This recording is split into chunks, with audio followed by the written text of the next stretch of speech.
पठा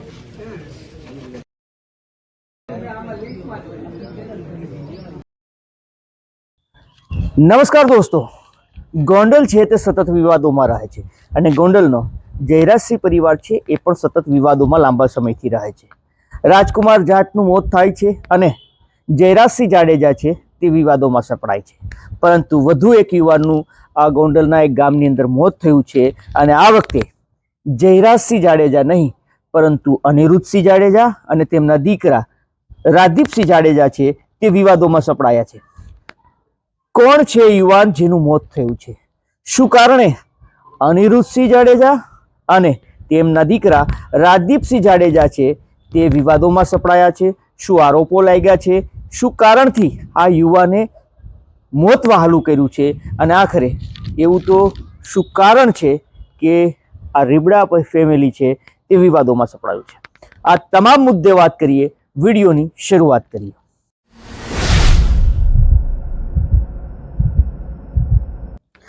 નમસ્કાર દોસ્તો, હું છું દિલીપ મોરી અને આપ જોઈ રહ્યા છો નમસ્તે ગીત. ગોંડલનું રીબડા ગામ છે અને આ રીબડા ગામમાં એક યુવાન રહેતો હતો. આ પાટીદાર યુવાનનું નામ અમિત ખૂટ હતું. જે આ યુવાન છે તેનું આજે સવારના તેની વાડીની અંદર એક ઝાડ નીચે તે લટકતી હાલતમાં યુવાન છે તે મળી આવ્યો છે. આ યુવાનની મોત થયું છે અને આ યુવાન છે તેણે એવું પ્રાથમિક રીતે મનાઈ રહ્યું છે કે તેણે સુસાઇડ કર્યું છે, તેણે આત્મહત્યા કરી છે. તેની હત્યા થઈ હોવાની પણ શરૂઆતમાં આશંકાઓ લાગી હતી, જોકે તપાસનો વિષય છે.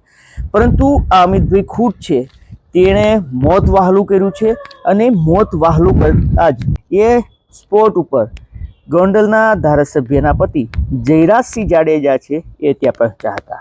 બીજી તરફ તેનું પીએમ છે તે કરાવવામાં આવી રહ્યું હતું અને ત્યાં જયરાજસિંહના દીકરા ગણેશ જાડેજા છે એ ત્યાં પણ જોવા મળ્યા હતા, જેને લઈને ચર્ચા જાગી હતી. પરંતુ આ યુવાને એવું મનાઈ રહ્યું છે કે સુસાઇડ કરતાં પહેલાં તેના પોકેટની અંદરથી, ત્યાં તેના ચપ્પલ પહેર્યા હતા, પોલીસે અહીંયા ઇન્વેસ્ટિગેશન કર્યું છે, તેનું પાકીટ મળી આવ્યું છે અને પાકીટની અંદર 3 પાના મળી આવ્યા છે. આ 3 પાના સુસાઇડ નોટ હોવાનું મનાઈ રહ્યું છે અને સુસાઇડ નોટની અંદર ખૂબ ગંભીર આરોપો છે તે લગાવવામાં આવ્યા છે. અને આ આરોપો અન્ય કોઈ સામે નહીં પરંતુ અનિરુદ્ધસિંહ જાડેજા અને તેના દીકરા રાજદીપસિંહ જાડેજાની સામે લાગ્યા છે. એ સુસાઇડ નોટની અંદર છે. એટલું જ નહીં, ત્યાં જે એક સ્થાનિક માણસ છે જેની વાડીની બાજુમાં, મૃતકની વાડીની બાજુમાં વાડી આવી છે, તેમણે પણ ગોવિંદભાઈ સગપરિયા કરીને છે અને આ ગોવિંદભાઈ સગપરિયાએ પણ અનિરુદ્ધસિંહ જાડેજા અને તેના દીકરા રાજદીપસિંહ જાડેજાની સામે આરોપ લગાવ્યા છે. આખરે આ સુસાઇડ નોટમાં શું લખેલું છે? પરંતુ એ પહેલાં જાણી લઈએ કે આ અમિત ખૂટ છે, યુવાન છે, એ શું કારણે સુસાઇડ કરી ગયો અને તેનો ભૂતકાળ શું છે? શું કારણ છે કે જયરાજસિંહ ત્યાં આવ્યા અને શું કારણ છે, એવું કયું કનેક્શન છે કે આ તમામ મામલે અનિરુદ્ધસિંહ જાડેજાના ઉપર આરોપ લાગ્યા છે? મીડિયા અને સોશિયલ મીડિયાના માધ્યમથી જાણવા મળી રહ્યું છે કે આ અમિત ખૂટ છે તે રીબડા ગામનો રહેવાસી છે અને તે અનિરુદ્ધસિંહ જાડેજા છે તેની સાથે તેણે તેની સામે ફરિયાદ કરી હતી.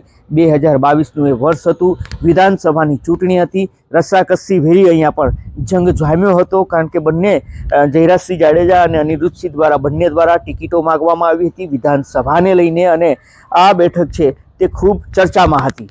અને આ સમયે આ યુવાન છે અમિત ખૂટ, તેણે અનિરુદ્ધસિંહ જાડેજા અને તેમના દીકરા રાજદીપસિંહ જાડેજા છે તેમના વિરુદ્ધ મારામારીના આરોપ લગાવ્યો હતો, તેમના વિરુદ્ધ ફરિયાદ કરી હતી. એવું પણ મનાઈ રહ્યું છે કે થોડા દિવસ પહેલાં જ્યારે અલ્પેશ કથિરિયા છે તે ગોંડલની અંદર આવી રહ્યા છે ત્યારે આ મૃતક યુવાન છે તે જયરાજસિંહ જાડેજાના સમર્થનમાં ઊભો હતો. એની તસવીરો પણ સામે આવી છે. પરંતુ આ યુવાન ઉપર એક યુવતી છે જેણે હાલમાં જ રાજકોટ પોલીસ સ્ટેશનની અંદર અમિત ખૂટ નામના યુવાન સામે દુષ્કર્મની ફરિયાદ નોંધાવી. એ ફરિયાદમાં એ પણ ઉલ્લેખ કરવામાં આવ્યો હતો કે તેનું કેફી પીણું પીવડાવવામાં આવે અને એ પીવડાવ્યા બાદ તેનો કારની અંદર તેની સાથે દુષ્કર્મ થયું છે. આ ફરિયાદ નોંધાવી હતી. પોલીસે તપાસ શરૂ કરી હતી. જો કે તે પહેલાં જ અમિત ખૂટ છે તેણે સુસાઇડ કરી લીધું હોવાનું મનાઈ રહ્યું છે. તેની લાશ છે તે ઝાડ સાથે લટકેલી હાલતમાં આજે જોવા મળી હતી અને પોલીસે હવે અહીંયા પર તપાસ શરૂ કરી છે. FSL પણ અહીંયા પર તપાસ કરી રહ્યું છે. એ સુસાઇડ નોટ છે તે અમિત ખૂટે લખી છે કે કેમ, એ સુસાઇડ નોટમાં આખરે અનિરુદ્ધસિંહ જાડેજાનું નામ ટાંકવામાં આવ્યું છે. તો શું ખરેખર સત્ય છે એ તપાસ થઈ રહી છે. પરંતુ હવે એ વાત કરી લઈએ કે આ 3 પાનાની સુસાઇડ નોટની અંદર શું ઉલ્લેખ કરવામાં આવ્યો છે. અમિત ખૂટ નામના યુવાનની લખેલી સુસાઇડ નોટ છે કે નહીં એ પછીની વાત છે. પરંતુ આ જે 3 પાના મળી આવ્યા છે એમાં પહેલા પાનામાં ઉલ્લેખ કરવામાં આવ્યો છે તેમના પરિવારના લોકોના નામ છે, એના મોબાઈલ નંબર છે. પરંતુ એ ત્યારબાદ બીજું પાનું છે, આગળ લખે છે કે હું અનુભાના દબાણથી ગળાફાંસો ખાઉં છું, રાજદીપના ત્રાસથી મરું છું, હું જાઉં છું, મારી સાથે આ 4 છોકરીઓએ હની ટ્રેપ કર્યું છે. એક આ બધું જે મીડિયામાં બોલે છે અને આની સાથે 3 છોકરા છે. આ બધાનું મસ્ત મોટું ગ્રુપ છે જેમાં અનિરુદ્ધસિંહ, મહિપતસિંહ અને રાજદીપસિંહ. અનિરુદ્ધસિંહ પૈસા દઈને મને ફસાવવા માંગતા હતા. મેં તેમના પરિવાર પર હુમલાનો કેસ કરેલો. આ બધાએ ભેગા મળીને મારી સાથે ફ્રોડ કર્યું છે. હું આ દુનિયા છોડીને જાઉં છું.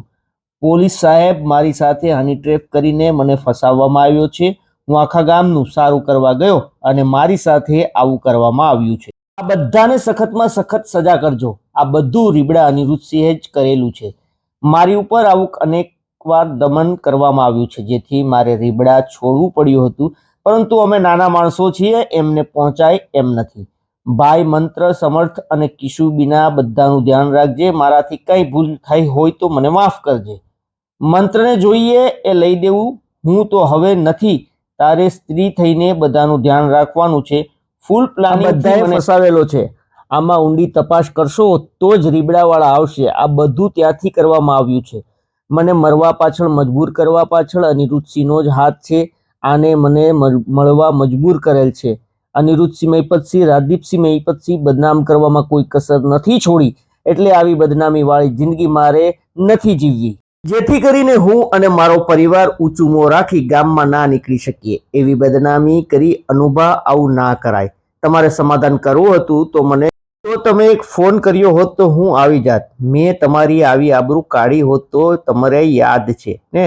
ગામમાં પણ બધું ખુલ્લું કરીને મારે હવે તમને બદનામ નથી કરવા. તમારે ખાલી ગામ સાથે આવું તો નહોતું કરવું. અને હા, મારા તમામ મિત્રોને વિનંતી છે કે આની ઉપર કાયદેસરની જે કાર્યવાહી થતી હોય એ કરજો. ત્યારે મારા જીવને શાંતિ મળશે. તમે મારા ઉપર આવું કર્યું છે, ભગવાન તમને બચાવે. બીજું શું કરો. રીબડામાં જલસા. અનુભા અને રાજદીપભાઈને કહેજો જય માતાજી, હવે તમને કોઈ નડવા નહીં આવે. 2022ની અંદર તેણે મારીની ફરિયાદ આ બંને ઉપર કરી હતી તેવું તેનું કહેવું હતું. તેને બદનામ કરવામાં આવ્યો છે. તે મોઢું ઊંચું કરીને સમાજમાં ન નીકળી શકે ગામમાં. તેના કારણે એ બદનામી સાથે ના જીવી શકે. કંઈક આવું આ યુવાન છે અમિત ખૂટ તે કહેવા માંગતો હતો. જો કે આ સમગ્ર મામલો હવે રાજ્યભરમાં ચર્ચાનો વિષય બન્યો છે. બીજી તરફ જયરાજસિંહ જાડેજા છે તે સ્પોટ ઉપર ગયા હતા. તેનો દીકરો ગણેશ જાડેજા છે તે PM રૂમ છે ત્યાં PM કરાવવા માટે ગયા હતા. ત્યાં પણ તે પહોંચ્યો હતો, જેને લઈને હવે આ સમગ્ર મામલો છે તો તૂટ પકડી રહ્યો છે. જો કે આ સુસાઇડ નોટ છે તે અમિત ખૂટે જ લખી છે કે કેમ, પોલીસ આ સમગ્ર મામલે તપાસ કરશે અને જે પણ કંઈ સત્ય હશે તે બહાર આવશે.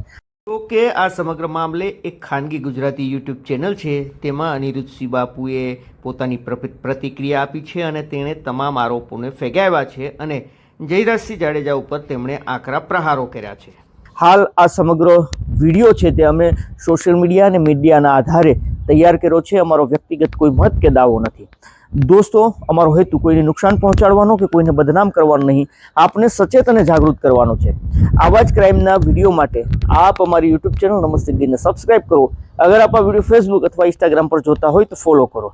ફરી મળીશું વધુ એક ક્રાઇમની ઘટના સાથે. ત્યાં સુધી રજા આપશો. ધન્યવાદ.